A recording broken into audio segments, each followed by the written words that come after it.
రితిక్ సోయం మామూలు మేము వేయడానికి రాదు. వాళ్ళు కంప్లైంట్లో వాళ్ళు అట్లా ఇస్తారు. కంప్లైంట్ ఇచ్చిన వాళ్ళు కాదు.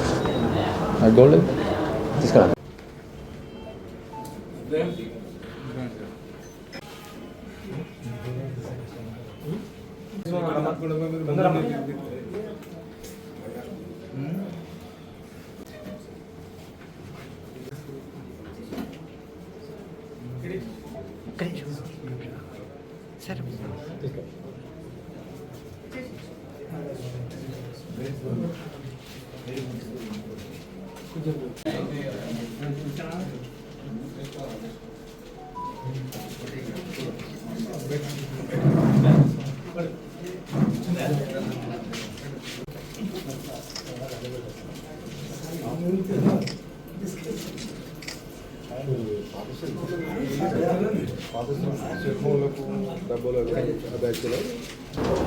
మాకు నిన్న రాత్రి అందాజా 5-6 నైట్ మిడ్ నైట్ అందాజా 1:30 ఆ టైంలో మాకు ఒక డయల్ 100 కాల్ రావడం జరిగింది.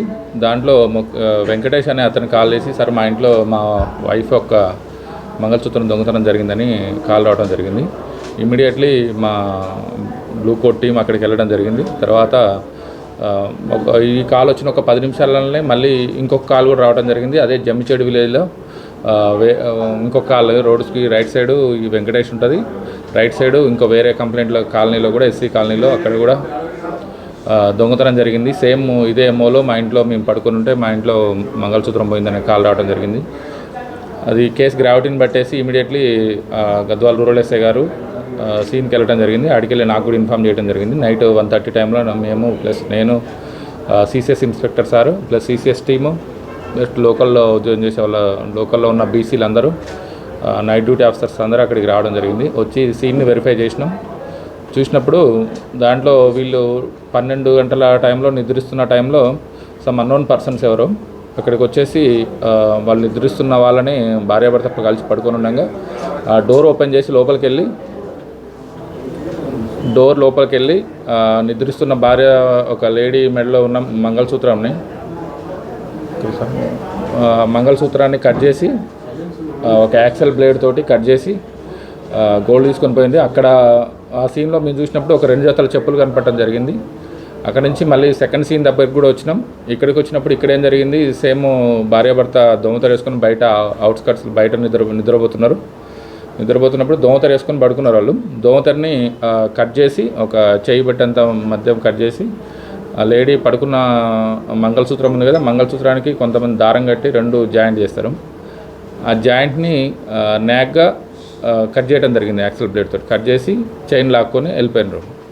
అక్కడ ఒక లేడీ చూసి సార్ అతను తెల్లగా ఉన్నాడు, జుట్టు కలర్ రెడ్ కలర్లో అట్లా ఉంది, ఏజ్ ఒక 20 years అట్లా ఉండొచ్చు సార్ అని చెప్పింది. వాళ్ళు వేసుకున్న చెప్పుల ఆధారంగా వీళ్ళు అవుట్ ఆఫ్ స్టేట్ వాళ్ళు అయి ఉంటారని సస్పెక్ట్ చేసినాం. అవుట్ ఆఫ్ స్టేట్ వాళ్ళు ఎక్కడెక్కడ ఉంటారనే ఇన్ఫర్మేషన్ మీద మేము వాళ్ళని ఎర్లీ మార్నింగ్ అక్కడి నుంచి మొత్తం ఒక 4-5 బృందాలుగా డివైడ్ అయిపోయి ఇక్కడ మైగ్రెంట్స్ ఎక్కడ ఉంటారని చెక్ చేయడం జరిగింది.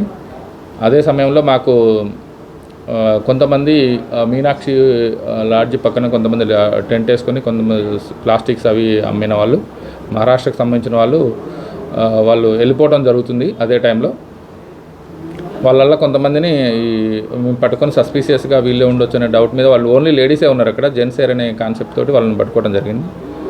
అందులో ఒక సస్పీషియస్ పర్సన్ని మేము అదుపులో తీసుకోవడం జరిగింది. పర్సన్ తీసుకొని వచ్చినప్పుడు అతన్ని ఇంట్రాగేషన్ చేసినప్పుడు అతను అవును మేమే చేసినాము, అతని పేరు రితిక్ షిండే అని తెలిసింది.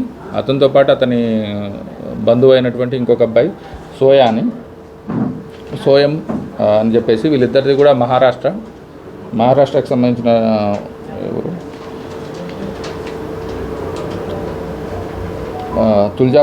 తుల్జాపూర్ తాలూకా దారాషివ్ అనే ఏరియా ఉస్మానాబాద్.